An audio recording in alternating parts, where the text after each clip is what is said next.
Life is good. Good morning. I'm so glad to be here with you all.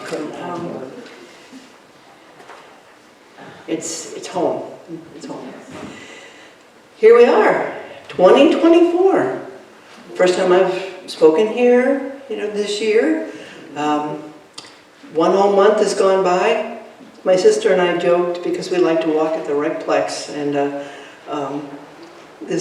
all of January there were so many cars in the parking lots. So we said, we're glad when all these people that have their resolutions are retired stop coming. So how many people had resolutions or intentions or something like that? I did. I have intentions. I figured out finally, way too late, but I found out when I have a resolution, there's something inside that says, oh yeah? There's resistance. So intention seems to fit better with me. My intention for this year has been, or is, that I want to be the best version of myself that I can be at the end, better than what I am now. I want to be better. And that gives me lots of breadth, to try things out and do things. So as I was musing about all change, and because the definition of an insanity is doing the same things in the same way over and over and expecting different results, right? So if you want to, have intentions, or you want to make changes in what you do or how you feel, or any of those things, something has to change. And as I was thinking about changes, mulling over all of this, these thoughts, and what ended up here was 3 things became apparent to me, and maybe they will to you, but I'll share what I came up with as I was thinking about change. First of all, change is difficult. We're going to talk about each of these. Second, change is constant. And third, change can be a conduit to growth. So those were my takeaways from all this thinking about change. So let's just dive into one of them. So first of all, change is difficult. Now, I will agree that not every change is difficult. If I decide to put the salt and pepper on my food in a different order than usual, that's probably not going to be hard. I can do that. But there are some changes that they're not difficult, but they kind of produce sort of an anxiety, a little bit of tension, because it's different, As I get older, I see that happens more often than it did when I was young. But even going a different way to work or trying a different route, everything's unfamiliar, and so there's just a little bit of discomfort about that. Trying a new food, perhaps. It's not enough to even make a speed bump, in what you want to do. I'll do it, but just recognizing that I might be uncomfortable is a part of it. Then there are those changes that are difficult enough to either drop the thing that you're wanting to change, or at least re-examining. In my case, it was re-examining. Wanting to be a better version of myself. I saw a special on Netflix. It was called You Are What You Eat. I don't know if anybody saw it. Yeah. Marcia and I seem to be on the same track. It was just fascinating because they took, I forgot now how many sets, 21 sets, I think, of identical twins, because the DNA is the same.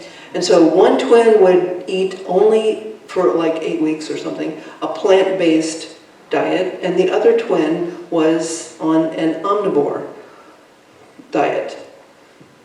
And so at the end of the whole thing, they had lots of information too, which was fascinating, and just learned a lot too. But at the end of it, the twin who had the plant-based food, the studies were significantly better on the tests they did on the bodies, and their bodies. They did not die, their bodies. And I thought, well, that's a great idea. I think plant-based is probably the way to go.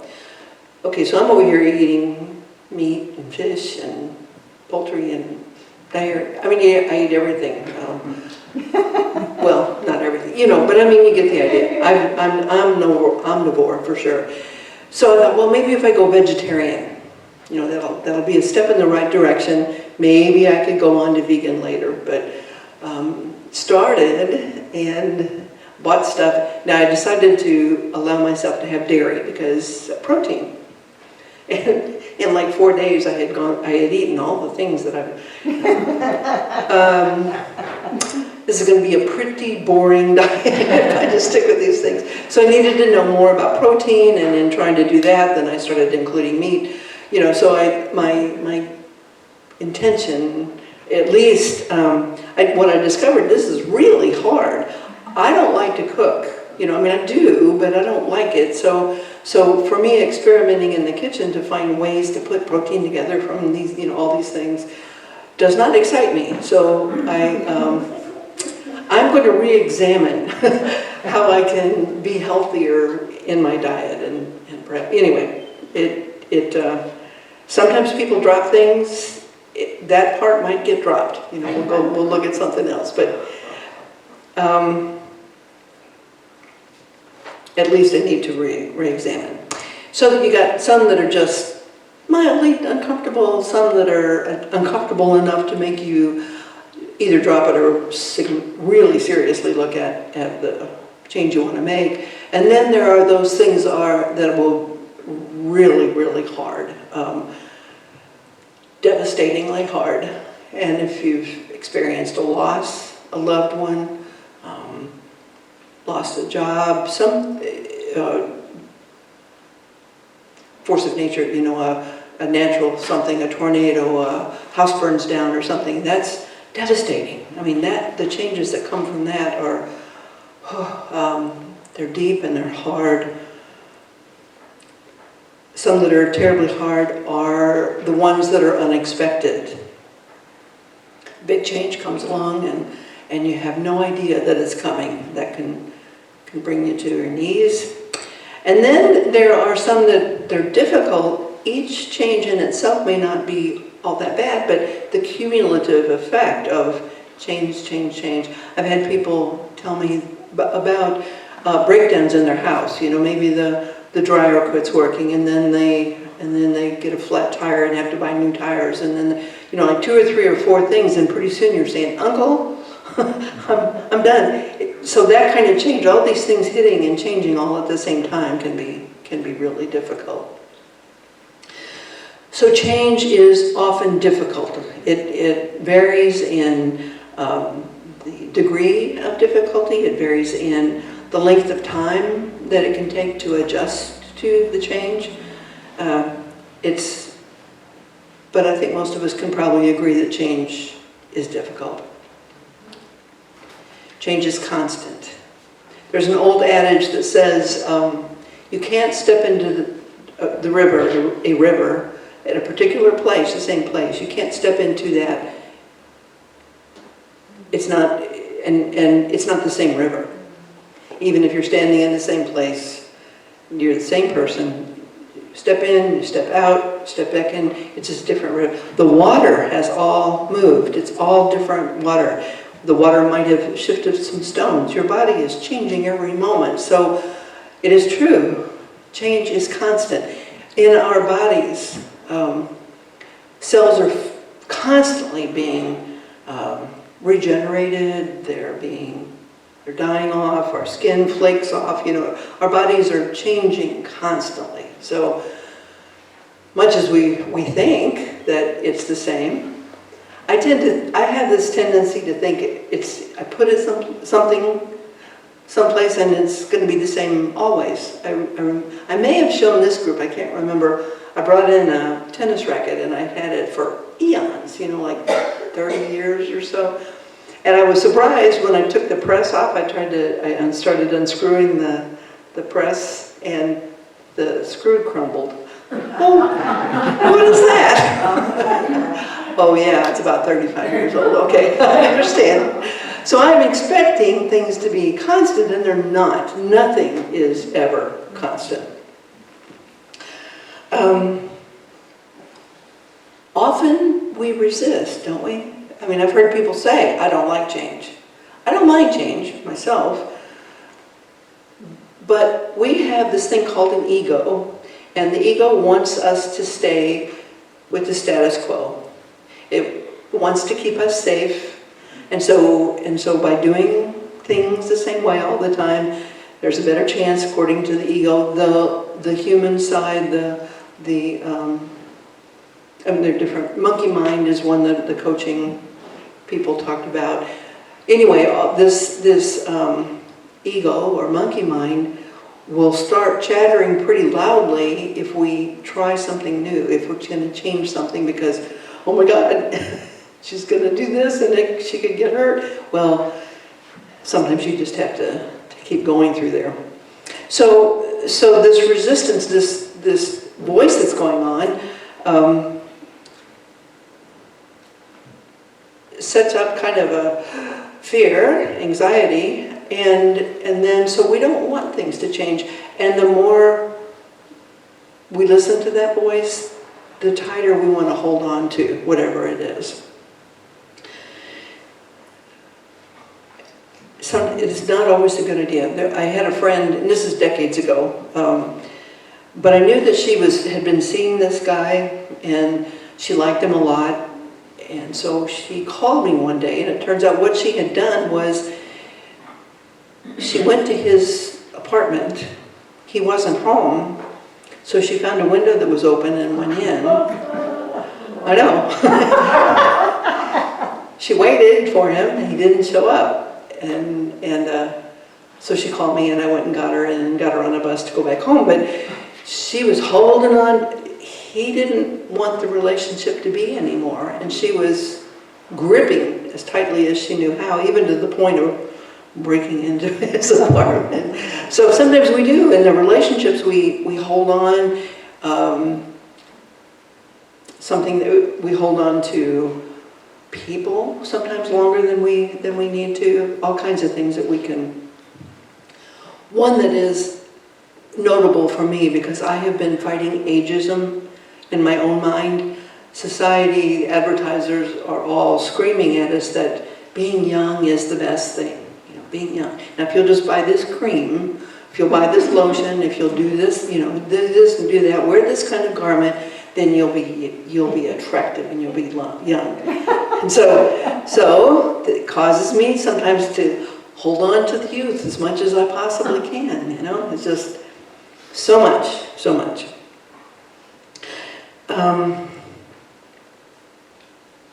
But if change is always constant, and we tend to want to hold on, we don't want to go to the other extreme either, and just somebody suggests something and you go, okay, you know, and step into that. That's not necessarily what you want to do either.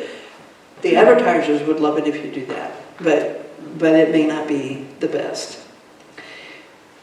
We need to have discernment. So as these changes are coming through, we need to be able to discern. And I can't think of a better prayer, if you will, to do that than the Serenity Prayer, which goes, God, grant me the serenity to accept the things I cannot change, the courage to change the things I can, and the wisdom to know the difference. It's not biblical, but what a wise prayer that is, affirmation. We want to have, there are things we can't change. My friend who broke into the guy's apartment, she has to accept that he doesn't, she did, but you know, you just have to accept some things, you can't change it, including people. And then the courage to change the things that I can, which also takes some effort, and then finally the wisdom to know the difference. So I think the prayer is a way that we can access the wisdom, that innate wisdom that we have as children of God. Now then we can look at this third premise that I came up with about change is often a conduit to growth. Myrtle Fillmore, our co-founder, and I'm paraphrasing all of this, this is what I remember from what I read, and what she says though is that the desires that we experience are divine ideas wanting expression. So when I think about that, my mind wants to argue, but she did clarify that sometimes when you go through the human lens, your own human lens, that can transform. But if you're humanly wanting a Mustang, a red Mustang, the desire is for reliable, safe transportation. So she says that the desires that we have are divine in nature. And she also explains that we feel often this desire feels like a yearning, a hunger. How many of you have gotten to a stage in your life where you think, I need something more. I'm not unhappy, but things are bland. I have been there. It's like wanting something. I figured out finally that yearning is for me, and I believe for every person, to have that relationship with that oneness with God. I think that's what the yearning is.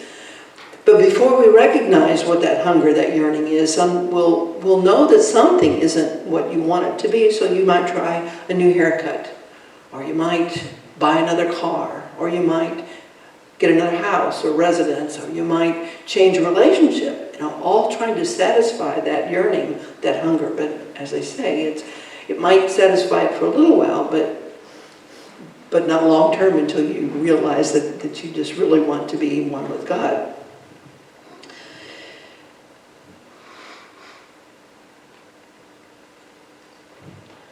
So this understanding, though, I think that we all have this urge, then we can initiate change. So we know that change is difficult, change is constant, and we can initiate changes sometimes too, as we try to feed that hunger. So it seems to me that we can, when we do that, when we look at both, it will allow us to utilize change in a meaningful way. So we can look at it and then look. So how do we do that? We can evaluate. There's the serenity prayer we've already talked about. Another way is that we can evaluate the change that's happening, kind of stepping back and looking at ourselves and looking for something that we might gain. And if it's not readily apparent, something that we can gain from this. Maybe we'll gain some experience. Some of the hardest things I've gone through have created a strength or a talent or a skill or an understanding or a compassion. I have something new that I didn't have, like the song. I have something new that I didn't have before. So we can look and see how we can gain from this. There's a great story about this in the Old Testament. Jacob, as you recall, had 12 sons. Joseph was his youngest, I think, of those 12 sons, and his favorite. His brothers were, if you remember, was very jealous of him, and so they sold Joseph to travelers and into slavery. They took Joseph's coat and put an animal's blood on it, took it back to Jacob and said, Joseph was killed, we're so sorry. So here's Joseph going into slavery, and he has all these experiences. Someday we'll talk about some of those stories, but he has all these experiences, but each time he was able to use it for something better. Once when he was in prison, prison guard found out that he was good at interpreting dreams, and the Pharaoh had been having a dream about cows and skinny cows and fat cows. See me later for details if you're interested. And actually, then Joseph came up and said, "Well, it's meaning that there's going to be 7 years of plenty and 7 years of famine, drought." And Pharaoh took his advice and took advantage of the time to grow extra stuff and store it. And then when the famine hit or the drought hit, they were fine. That was Egypt. Joseph's family were really needing food, so they came to Egypt and they came before Joseph. And they were ashamed and all that and sorry. And he said, "What you did, you meant for harm, but God meant it for good." So he had this way of looking at it that allowed him to see things from a very different, a very high perspective. So it is possible to look at some of these change, even when they are just difficult, really difficult, and look for those things that you might have gained from it. So it can be a conduit to growth. So I believe that all this now with the change, I believe that we can learn to flow with life. I appreciated that Abina said flow. Things are so much more peaceful when we allow life to just flow and observe, do what we can. But we can eliminate a whole lot of frustration, pain, anger, all those things just by being curious, observing, and going with the flow. And finally, we have an advantage because we're unity people. And so we can utilize what we call our truth with a capital T. We have a power within. We have Eric Butterworth's books, Discover the Power Within. As we are one with the Creator, the Source, with God, whatever name works for you, as we are one with that, we have increased abilities. We have a divine blueprint, a divine identity that is really the truth of us. All this other, the physical, all of this changes and shifts, and eventually the outer all dies. It is not eternal. But that divine blueprint, that divine identity is constant. That is a constant spiritually. So that when we have, when we align ourselves with this divine identity, and we do affirmations as we do, there's something, it resonates in there because it's, yes, and your body just sort of lets that in and is reinvigorated, re-energized, renewed, because it is truth, and we're hearing it repeatedly. So we can affirm wholeness, we can affirm joy, we can affirm peace, we can affirm love, abundance, all that. And as we take that in, that yearning that we have latches on and finds ways for us to increase whatever that is. So yeah, we're always going to have change in our lives. But just look at how much we can bring that will bring that divine identity more and more into expression. It's a great thing. As we transition into the meditation, let us use the words of our way shower, Master Teacher Jesus, as he taught us to pray in the Lord's Prayer. So together, Our Father, who art in heaven, hallowed be thy name. Thy kingdom come, thy will be done, on earth as it is in heaven. Give us this day our daily bread, and forgive us our debts, as we forgive our debtors. And lead us not into temptation, but deliver us from evil. For thine is the kingdom, and the power, and the glory, forever. Amen. I invite you, if you are comfortable doing so, to gently close your outer eyes. We take a deep breath, and as we fill our lungs, and then release, doing this a few times will allow our bodies to naturally relax and become still. We are here in a place that is safe.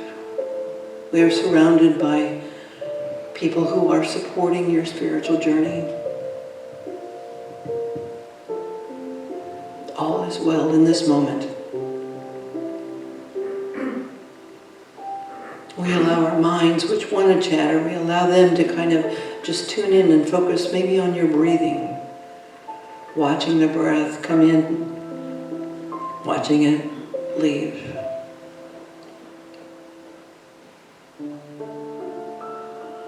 And then we are allowed and aware, able to relax even more completely, our bodies and our minds.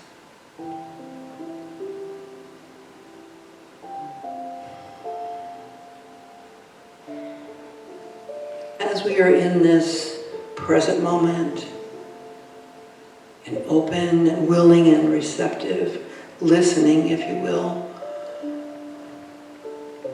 we are then able to align with that presence, power within us that is the truth of us. That love, this is the month of love. We are love.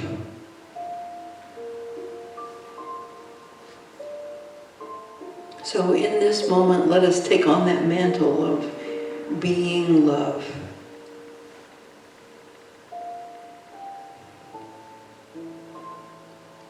Being love enables us to look at other human beings and see within them that Christ. No matter how much it is expressing, you know it's in there. And as we look with eyes of love upon all of these people, we allow them to experience that love within themselves.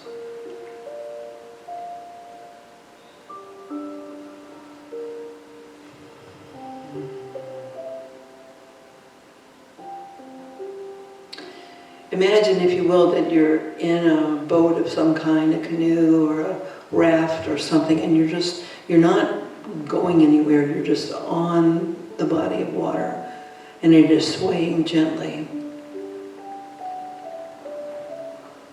And you are completely relaxed. You're not worried about where you have to be in an hour. You're not thinking about and recreating the conversations you just had. You are present in the moment, on the water, in this vessel. It is soothing, gentle, restorative.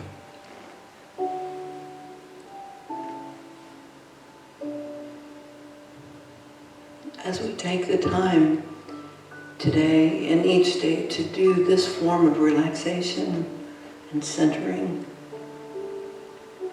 we will find that our changing is happening and it is evolving. It is moving us toward growth.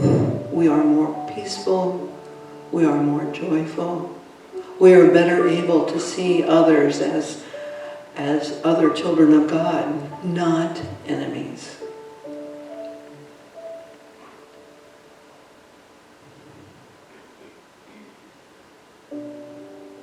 We are both alone and never alone.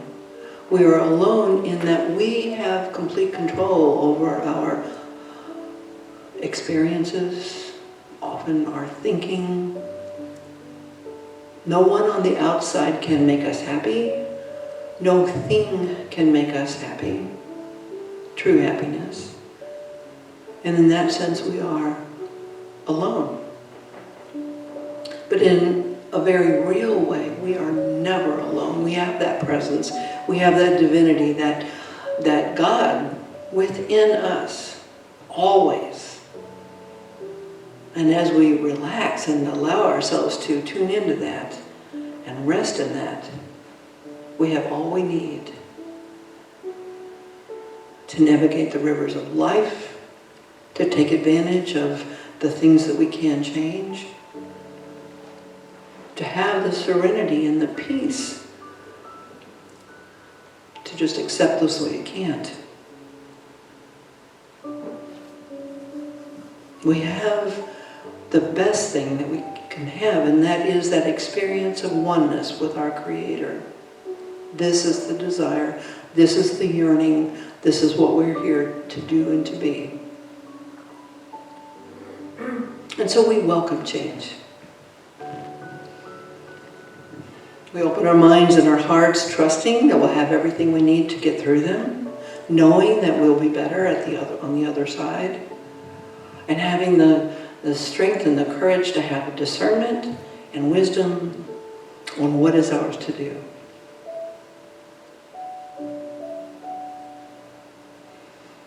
Oh, another deep breath.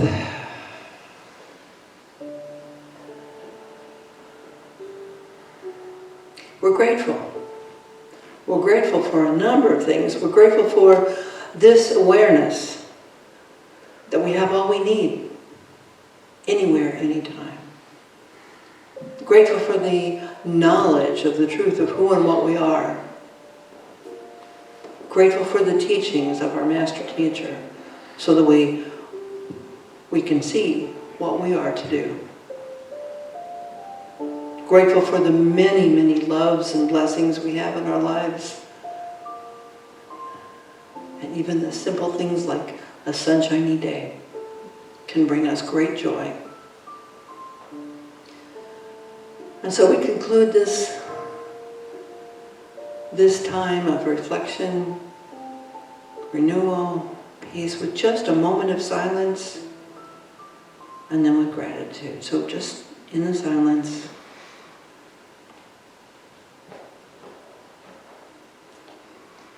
oh, and a deep breath as we say thank you. Thank you, God. And so it is. Amen.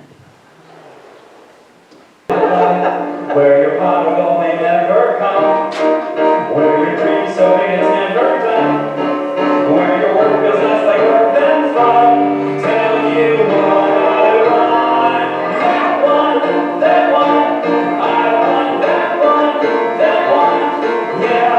I give you my life, where wrong is sometimes right, and right is sometimes wrong as well. I want that one, oh yeah, that one. I will fail and succeed, I will bleed every day's a mystery, and time will always tell. Look at me, don't move in different directions, messy me, call it perfect imperfection. Don't bother asking me where I'm headed, cause I really don't know. No, crazy me, today I may become a rock star. Then again, it would be cool to drive a NASCAR to where I decide to wrestle crocodiles for Nat Geo.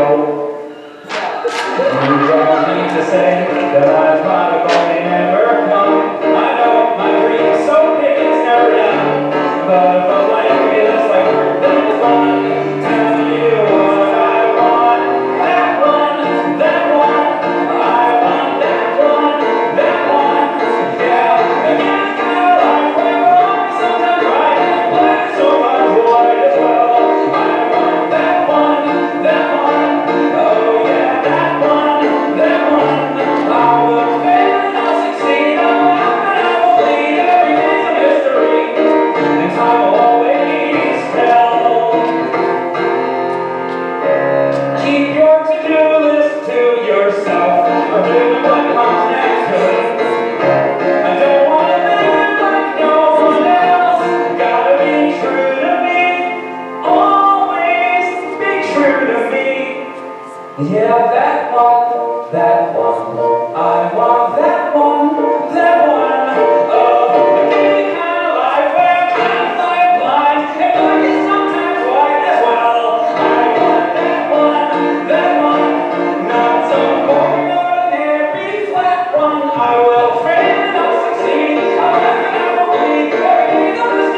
love the humor. Wonderful, transforming, inspiring, and I loved your humor and your examples. So thank you. Yeah. Okay, now's the time in our service when you know what, Vernetta always does these affirmations, and I never remember to do them when she's not here. So let's do that because we all get involved with it. They're in this green sheet.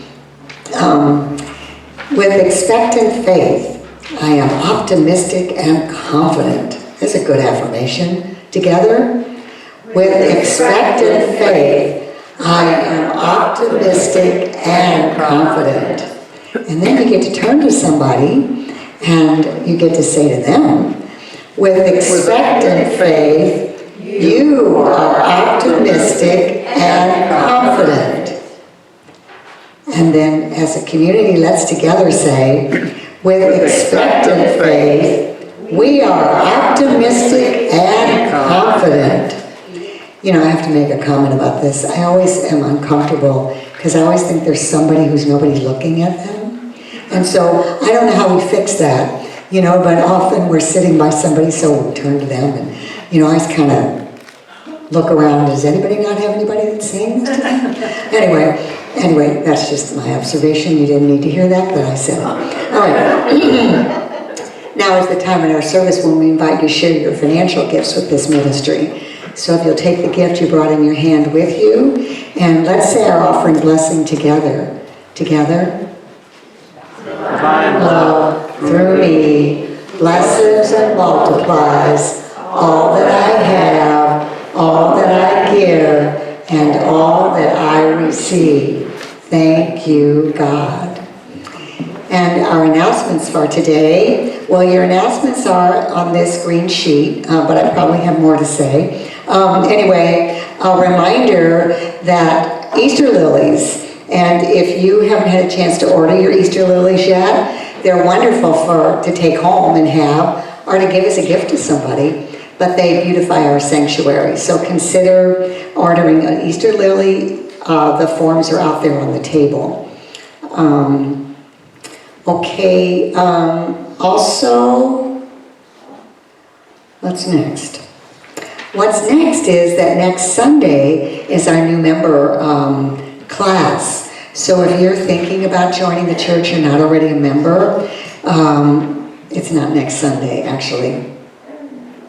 No, it says there'll be a new member class. All right, it does say that. Karen, read it. All right, so please stay after church and also let Bernetta know that you're interested in becoming a member. The other things are coming up later. I do want to mention something that's not in there, I don't think. There is a Lenten discussion on Zoom that's going to be doing this booklet. You know, Easter is on March 31st. Can you believe that? It's really early this year. So Lent's going to start earlier, but there's a teaching every day through the 40 days of Lent.